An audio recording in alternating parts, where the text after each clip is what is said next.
Pessoal. Então, hoje a nossa aula vai ser sobre os mecanismos microbianos de patogenicidades, ou seja, quais os mecanismos que os patógenos, né, eles têm para invadir o nosso organismo e assim causar, então, as patogenicidades, tá? E eu vou abordar também não só como as estratégias que eles utilizam, mas também ver quais as estratégias que o nosso organismo se utiliza, então, para tentar se defender desses micro-organismos invasores, desses parasitas, certo?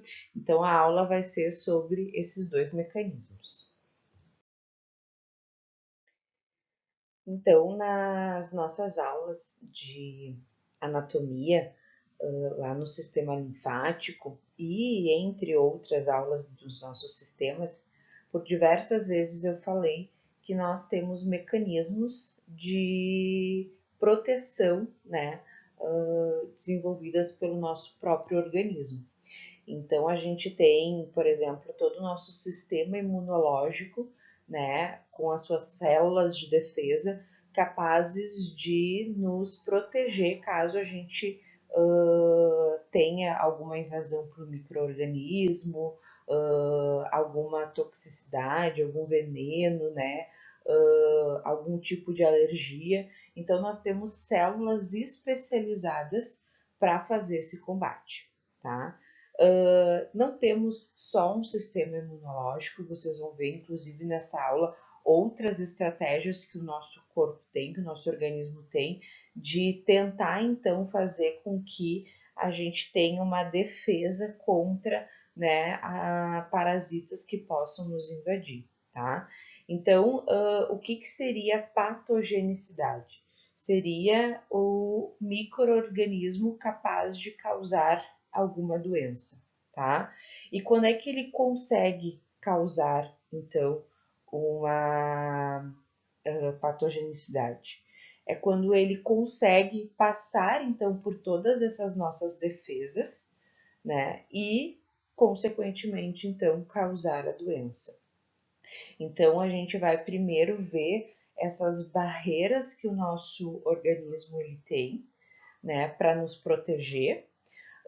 A gente vai ver como que os micro-organismos, por exemplo, conseguem passar por esta barreira, né? E focar principalmente nas linhas de defesa que nós temos, então, para tentar fazer, então, com que eles não consigam desenvolver alguma patogenicidade na gente, certo? Então, vamos ver um por um.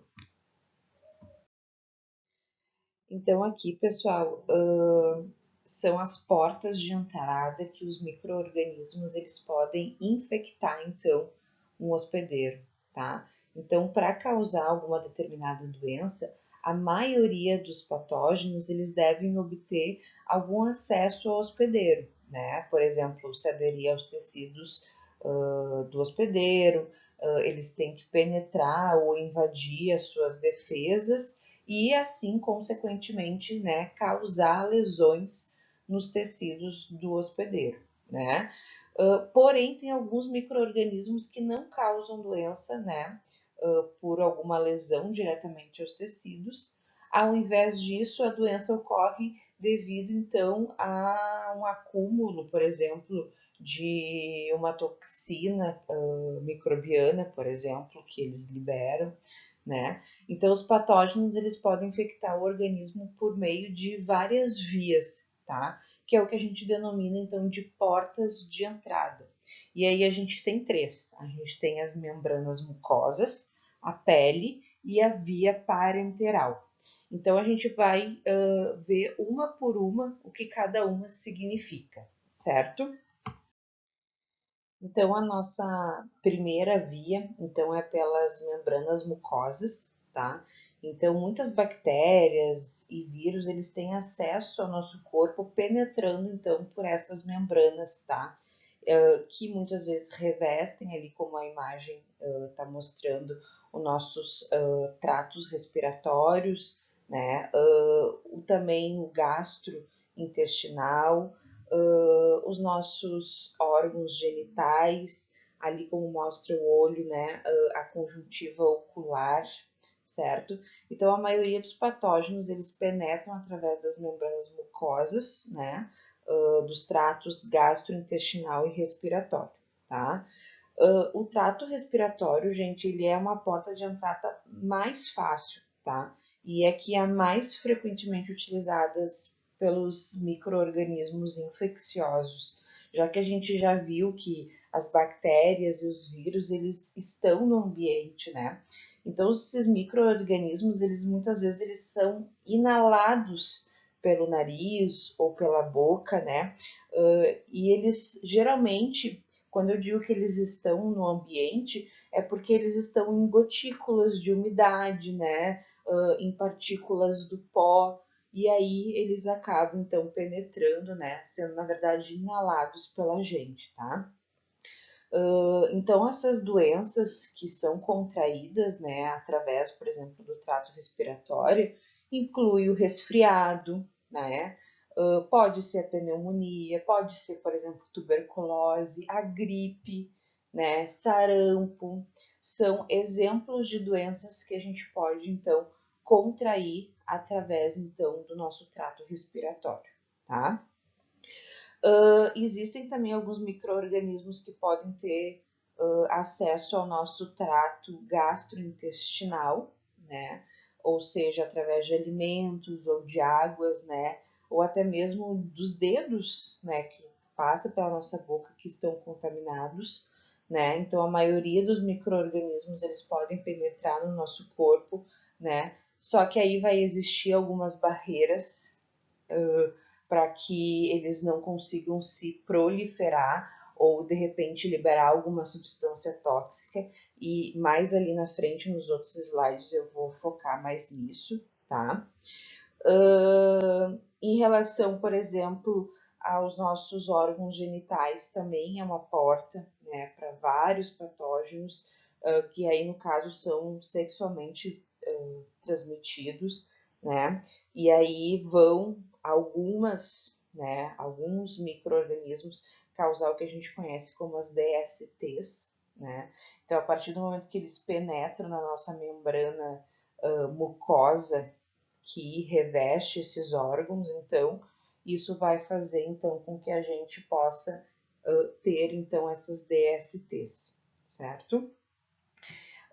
Então, aqui são alguns exemplos nos outros slides, né? Eu vou mostrar os mecanismos, por exemplo, de como como o trato gastrointestinal ele tem para fazer então com que esses micro-organismos não se desenvolvam, bem como o sistema genital.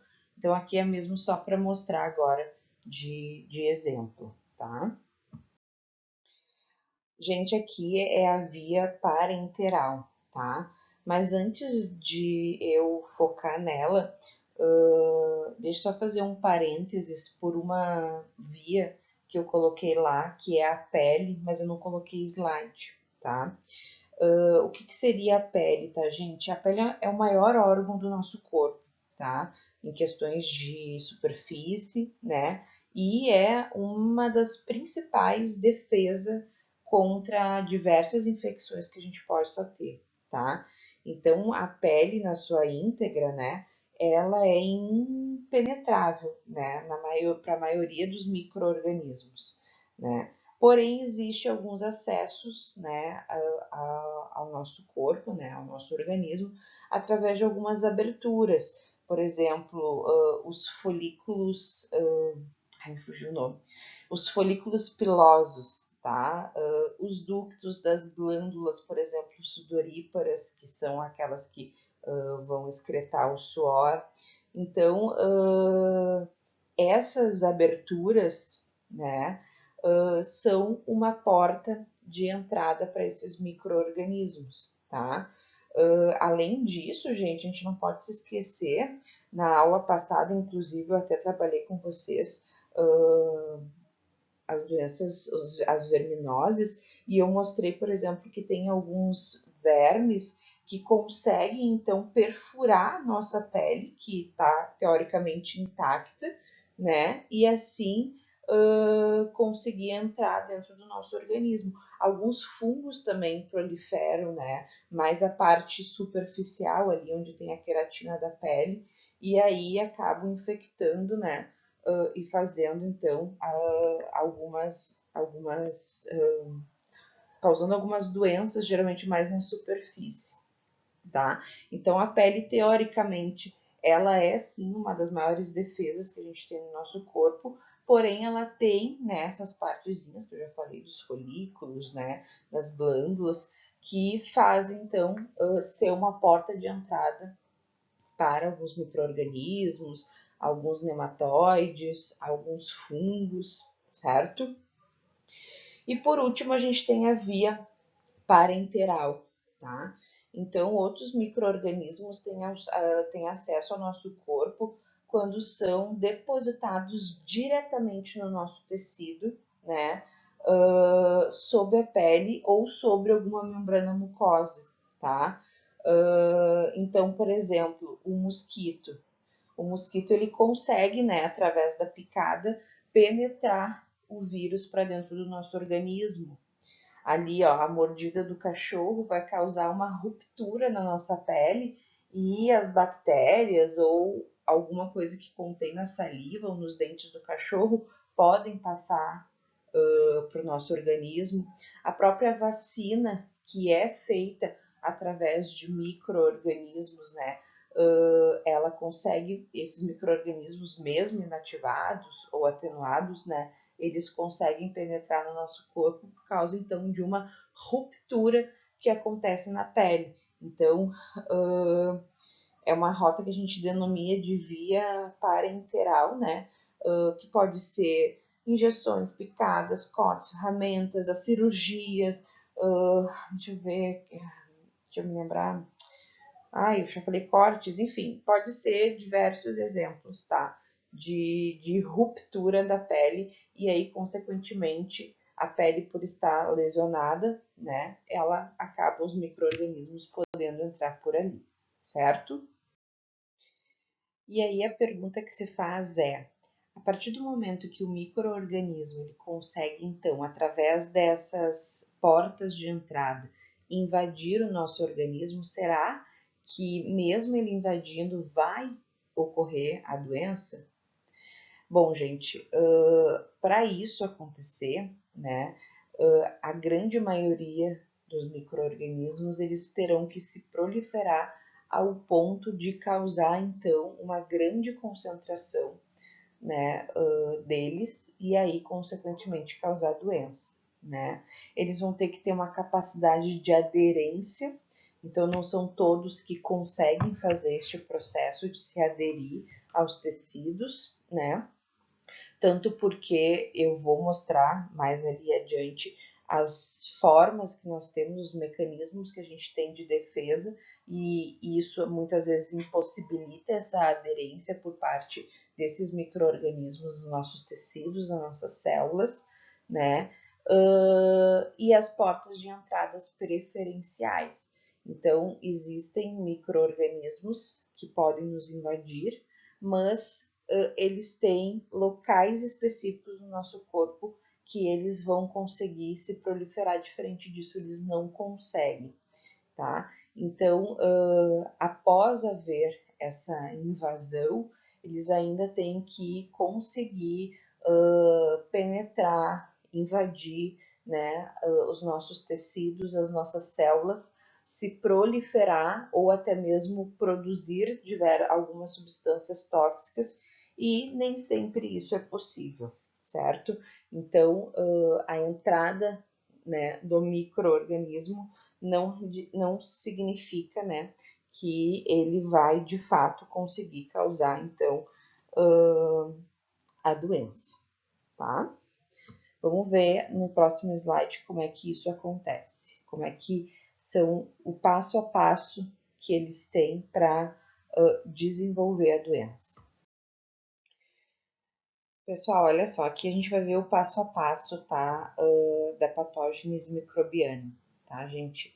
O que você precisa saber, tá? Que a grande maioria dos micro-organismos, eles não possuem patógenos, ou seja, eles não são uma ameaça para o corpo humano, tá? Bem pelo contrário, tem muitos micro-organismos que estão em completa harmonia com o nosso organismo, tá? Inclusive, eles auxiliam em funções básicas do nosso metabolismo, inclusive nos protegendo contra a ação de outros micro-organismos, né, de outras espécies, tá? Já outros micro-organismos que infectam o nosso corpo, eles são sim, como a gente fala de potenciais patogênicos, né? Ou seja, eles têm a possibilidade de provocar uma doença, né? Mas pode ser que isso não aconteça, tá? Uma bactéria, por exemplo, no estômago, ela pode provocar uma indigestão, porém, ela também pode simplesmente ficar no intestino até ser eliminada sem causar desconforto nenhum, tá? Porém, todavia, contudo, entretanto, existem aqueles que são sim patogênicos em essência, tá? Então, quando o micro-organismo patogênico adentra o nosso corpo, naturalmente ele vai provocar uma doença, certo? O objetivo do micro-organismo não é provocar a doença, tá? Na verdade, a doença é um efeito colateral da presença, né, no nosso corpo ou de alguma ação de reprodução dele, né, ou da proliferação dele, né? Então, o número de micro-organismos que são essencialmente patológicos, me fugiu, patológicos é muito baixo em comparação a outras categorias, tá? E aí, quando acontece, né, uma doença, né, esse micro-organismo ele vai ter que ter uma série de passos, que inclusive eu coloquei aqui na imagem para vocês, tá? Então, primeiro, ele vai ter que entrar em contato então com o micro-organismo, que é o caso ali da exposição, tá? Então, a gente acaba se expondo a esse patógeno, né? E faz então com que esse micro-organismo tente se aderir à nossa pele ou à nossa mucosa, pelas portas de entrada que a gente acabou de falar, tá? E esse micro-organismo ele vai ter que inocular, né, os nossos tecidos, ou seja, ele vai ter que penetrar e ele vai ter que invadir as nossas defesas, né? E assim, consequentemente, causar algum dano, né, ao tecido que foi infectado. Então, a gente se expõe, aí o micro-organismo ele vai se aderir pelas portas de entrada que a gente viu, consequentemente ele invade, geralmente, né, por meio do epitélio que reveste a grande maioria dos nossos órgãos, e aí ele vai causar uma infecção. Por que ele vai causar uma infecção? Por causa que ele vai fazer um crescimento, né? E aí ele vai se reproduzir e ele pode produzir alguma substância, alguma toxina, bem como só na questão de ele se proliferar, ele pode então causar algum dano tecidual. Então ali eu coloquei a toxicidade, que é quando o micro-organismo ele libera substâncias, né, que vai fazer então com que haja um dano no tecido, tá? Ali eu coloquei, ó, toxinas são locais ou sistêmicos. O que seria uma toxina sistêmica? É quando a toxina ela cai direto na corrente sanguínea, certo? E a invasividade é o crescimento adicional daquele determinado micro-organismo naquela região. E aí isso, consequentemente, vai causar, então, o que a gente conhece, então, como dano tecidual da doença. E aí, pessoal, os níveis de danos e o tempo que todo este processo ele leva vai depender muito do microorganismo que está infectando, né? Da bactéria, por exemplo, infecciosa. Existem pessoas, né, de melhor saúde, os jovens, os adultos, né? Algumas bactérias simplesmente passam sem causar danos nenhum, né? Geralmente essas etapas que eu mostrei para vocês, elas atingem, né, geralmente crianças, idosos, né? Geralmente essas pessoas que têm uma imunidade mais baixa, né? E aí a patogenia ela pode ser mais danosa, assim, ela pode sim causar um problema maior, né? Então vocês podem ter certeza que todos esses processos estão ligados sim com um sistema imunológico, né, melhor, que vai tentar então combater e fazer com que seja lá o microorganismo que invadir não consiga passar por todas essas etapas, certo? Aqui é só para fazer uma observação, tá? No slide anterior eu falei para vocês que aquelas pessoas que têm um sistema imune, obviamente, melhor, né, mais forte, ela vai, né, ter a possibilidade de ter as defesas para que os micro-organismos não consigam, né, passar pelas barreiras e conseguir passar por aqueles processos que eu expliquei. Porém, pessoal, existe, né, algumas espécies, por exemplo, de bactérias, que elas têm todo um mecanismo, né, que torna elas mais resistentes. E isso faz com que elas consigam mais facilmente ultrapassar as barreiras, né, bem como se proliferar e fazer os processos que eu expliquei no slide anterior. A bactéria que causa a pneumonia pneumocócica, que inclusive eu coloquei ali o nome da espécie, ó, Streptococcus pneumoniae, é um bom exemplo disso, tá? Ela é uma bactéria que ela tem uma cápsula que é super resistente ao processo de fagocitose, tá? Então, para quem não se lembra o que é fagocitose, fagocitose é um processo, por exemplo, que as nossas células de defesa fazem a fim de fazer com que seja englobado para dentro da sua célula de defesa aquele microorganismo e assim consequentemente o mate-o, certo? E a fagocitose é é uma das principais defesas que a gente tem no nosso corpo.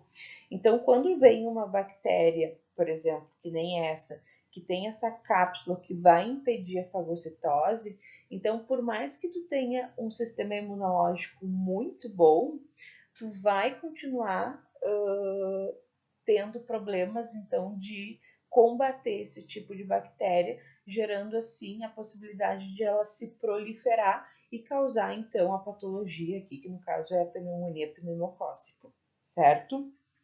Então isso aqui é só um exemplo, tá? Que às vezes a gente acredita que a pessoa que tem um sistema imunológico, né, 100% vai conseguir combater tudo, né, que entrar dentro do nosso organismo e nem sempre isso acontece, tá? Existe então essas bactérias, vírus, entre outros, que são muito adaptados e especializados a passar por isso e assim, né, consegue dar um caosinho ali no nosso sistema imunológico, certo?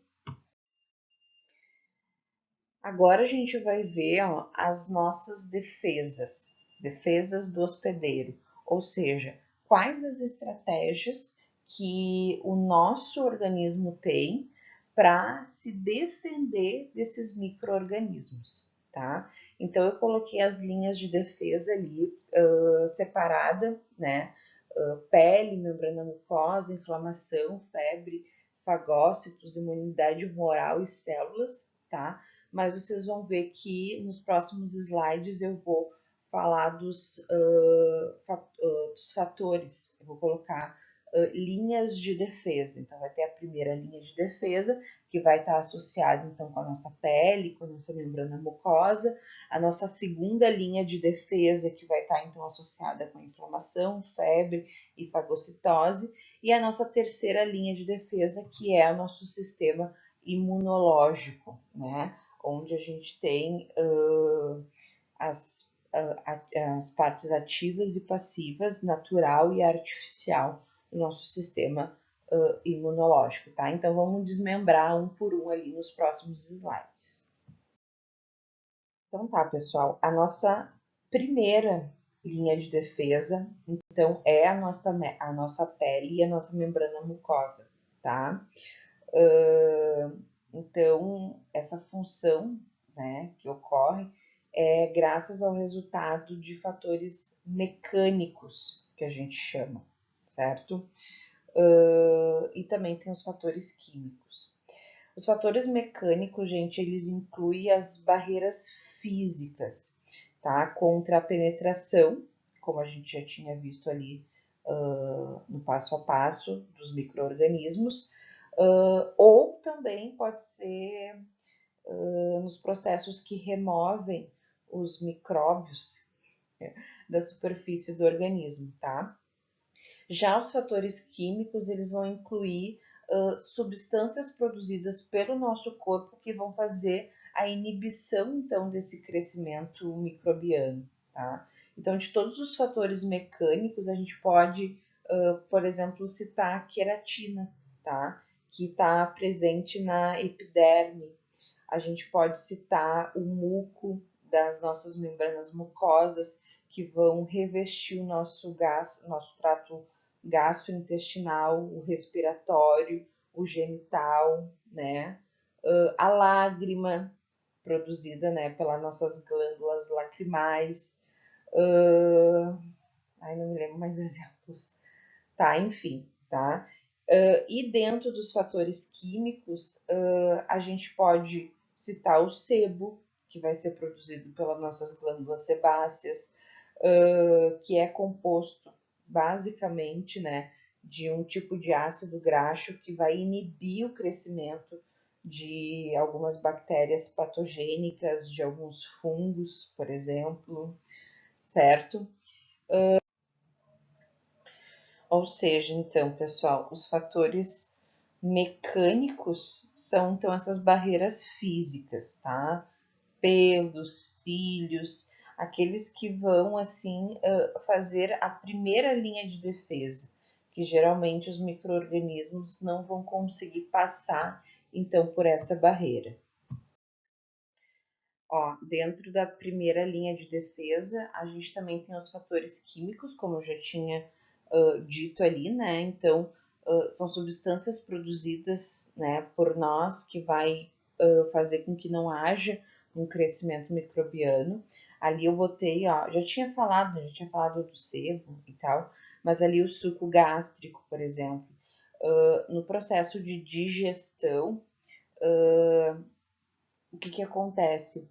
Quando o nosso alimento, quando o bolo alimentar, ele chega no nosso estômago, a primeira coisa que ele recebe é um ácido clorídrico, certo? E esse ácido clorídrico ele tem várias funções e dentro dessas funções, uma delas é fazer com que as bactérias que vieram presentes dentro desse alimento sejam destruídas. Tá? Então, aqui é um exemplo bem claro de uma substância que nós produzimos a fim, então, de fazer uma barreira para a entrada, então, de micro-organismos, certo? E ali eu coloquei a microbiota normal, tá? O que acontece? No nosso corpo, nós temos muito mais bactérias do que próprias células, certo? E como eu já tinha citado agora há pouco, essa microbiota, essas bactérias, alguns fungos, eles estão em perfeita harmonia com o nosso corpo, certo? E aí o que acontece? Às vezes nós somos invadidos por outras espécies de bactérias, e aí essas bactérias invasoras, elas vão se deparar com essas bactérias que já estão na nossa microbiota.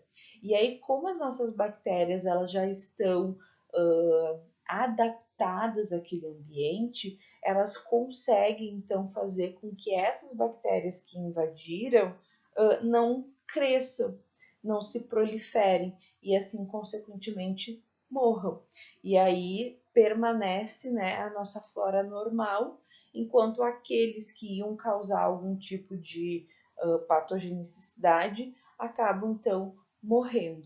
Isso é o que a gente chama então de microbiota normal, seria um antagonismo microbiano que a gente denomina, certo? Então a nossa microbiota normal ela tem uma ação toda importante também para esses micro-organismos invasores. Pessoal, a nossa segunda linha de defesa, ela está relacionada com a fagocitose, a febre e inflamação, tá? A fagocitose, gente, eu já tinha explicado ali anteriormente, já expliquei em outras aulas, né? É um processo muito importante que algumas células conseguem fazer. O macrófago é um exemplo bem disso, macrófago é uma célula de defesa, é um leucócito, e ela consegue ingerir esses micro-organismos, né, que estão invadindo, e assim, consequentemente, fazer com que eles não se proliferem, tá? Então, a fagocitose é um bom exemplo, né, de defesa. A febre, né, que é uma elevação da temperatura do nosso corpo, né? E as causas para que ela ocorra, ela está basicamente associada, então, com a com a infecção de algumas bactérias e algumas toxinas causadas por essas bactérias, e isso vai fazer, então, com que tenha essa defesa do nosso organismo, né? Quando é sinalizado, então, lá para o nosso cérebro, lá para o nosso hipotálamo, que nós estamos sofrendo, né, uma agressão, né, o que vai acontecer? O aumento da temperatura vai aumentar e isso vai sinalizar para as minhas células de defesa, mais precisamente aquelas que estão associadas para destruir, seja qualquer invasor bacteriano ou viral.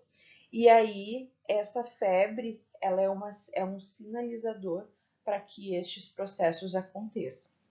Claro, né, pessoal? A febre até uma determinada temperatura, porque depois, né, ela pode ser considerada algo ruim. Tu ter uma temperatura muito elevada pode fazer com que outros sistemas do teu corpo venham a sofrer. Então, quando eu falo, me refiro à febre, é até um certo ponto, né? É até essa resposta específica do hospedeiro, né? Ser de fato eficiente, liberando assim as células para ir combater aquele microorganismo, tá? Mas dependendo da temperatura, ela pode sim causar diversos problemas. Então, quando a pessoa tem febre, é um sinal que o nosso corpo ele está agindo em nossa defesa.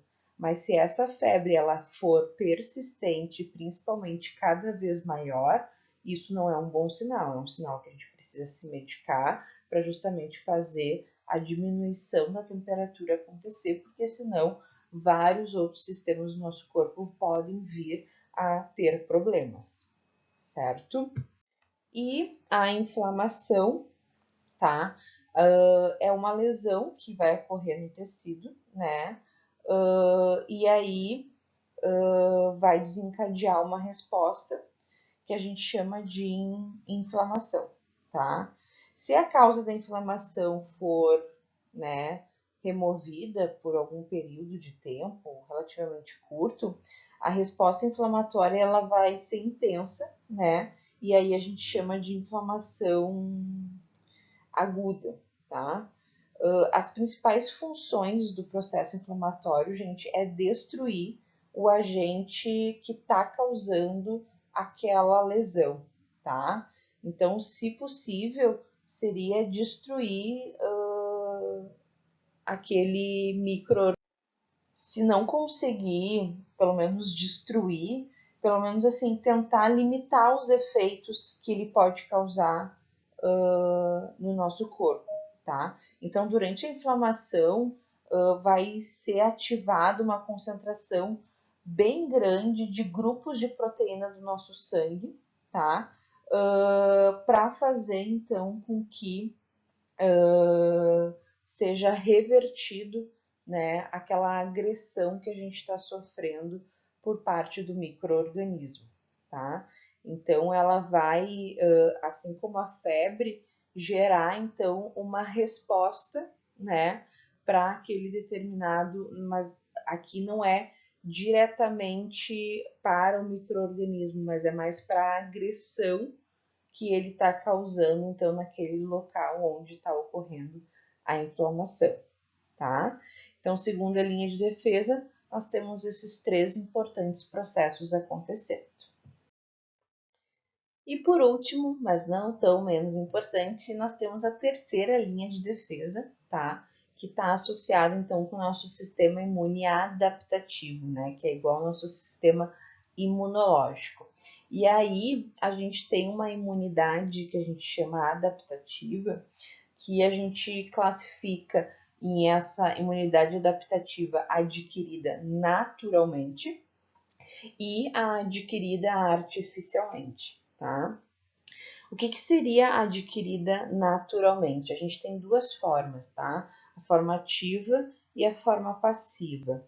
A forma ativa é quando nós somos infectados por algum microorganismo e o nosso corpo, através das nossas células de defesa, consegue induzir uma produção de um anticorpo específico para aquele determinado microorganismo que está nos invadindo. Mais precisamente, quem faz isso são os linfócitos, né, que são células de defesa especializadas para criar, então, um anticorpo específico para nos combater daquela doença. Então, o que acontece? A gente contrai a bactéria ou vírus, por exemplo, o nosso sistema imune ele manda esses linfócitos que vão produzir anticorpos específicos para aqueles invasores, e aí a gente acaba controlando e não desenvolvendo a doença. Ou se desenvolveu a doença, a gente acaba, né, se curando. Se nós viermos a ser invadidos de novo por aquele determinado organismo, microorganismo, a gente já vai ter então esses anticorpos específicos e assim não gerar de novo a doença. Teremos a doença provavelmente uma única vez, graças então a esse nosso sistema imunológico, né? Ou seja, uma imunidade que a gente adquiriu naturalmente. Outra forma de a gente adquirir naturalmente uma imunidade é através dos anticorpos que as mães passam para o feto pela placenta, tá? Ou também pode ser no processo do aleitamento, que quando a gente dá o leite materno, alguns anticorpos são passados então pelo leite materno. Então são duas formas, né, de defesa dentro do nosso sistema imunológico que são adquiridas naturalmente. Adquirida artificialmente, a forma ativa são oriundas então dos antígenos que são introduzidos através da vacina, tá? Então, eu não sei se você se lembra, mas na aula de vacina eu expliquei que as vacinas elas são produzidas são produzidas com vírus ou bactérias que estão mortos ou que estão enfraquecidos, e a gente, ao tomar essa vacina, a gente tende a criar anticorpos específicos para aqueles determinados micro-organismos que foram produzidos na vacina. E assim, consequentemente, criar uma forma de nos prevenir, né, contra diversos tipos de doenças causadas por diversos tipos de micro-organismos, tá? Isso é o nosso sistema imunológico agindo, porém de uma forma artificial, afinal foi através de vacinas que foram introduzidos no nosso organismo, tá? A forma passiva do nosso sistema imunológico é através dos anticorpos que a gente adquire ao tomarmos um soro, né? Que é o soro que a gente chama soro imune, né? Para algum tipo de veneno, algum tipo de toxina. Então, lembrando vocês também do que eu já tinha abordado com vocês nas aulas de vacinas e soro, o soro, o processo de fabricação ele é diferente. Na verdade, a gente pega, por exemplo, um veneno específico de uma determinada cobra, aplica no cavalo, né? Claro, pega o veneno, dilui o veneno, a fim de que seja uma porção que não vá prejudicar o cavalo. O cavalo ele vai produzir anticorpos específicos para combater aquele veneno. É retirado o sangue do cavalo, mais precisamente o plasma sanguíneo, onde vai ter esses anticorpos, e a partir daquele plasma sanguíneo do cavalo vai ser produzidos então diferentes doses de soros. E então a gente vai tomar como uma forma de tratamento, né, para que através da ingestão desses anticorpos já pré-formados, a gente consiga então combater algum veneno e alguma toxina, né, de algum parasita que nos invadiu, que nos mordeu ou qualquer coisa do tipo, certo? Então a nossa terceira linha de defesa ela está completamente associada com o nosso sistema imunológico, que a gente consegue observar que pode sim ser de uma forma natural quanto de uma forma artificial, certo? Pessoal, então a aula relacionada com esses mecanismos, né, de defesas e de estratégias, né, de defesas dos nossos organismos e de estratégias de micro-organismos para invadir, né, o nosso organismo. É isso, tá? Espero que tenha ficado claro para vocês todas essas nossas barreiras e defesas. Qualquer dúvida, qualquer pergunta que vocês venham a ter, é só me mandar mensagem. E eu encerro a aula de hoje, então, com essa terceira linha de defesa, certo? Um abraço e até a próxima aula.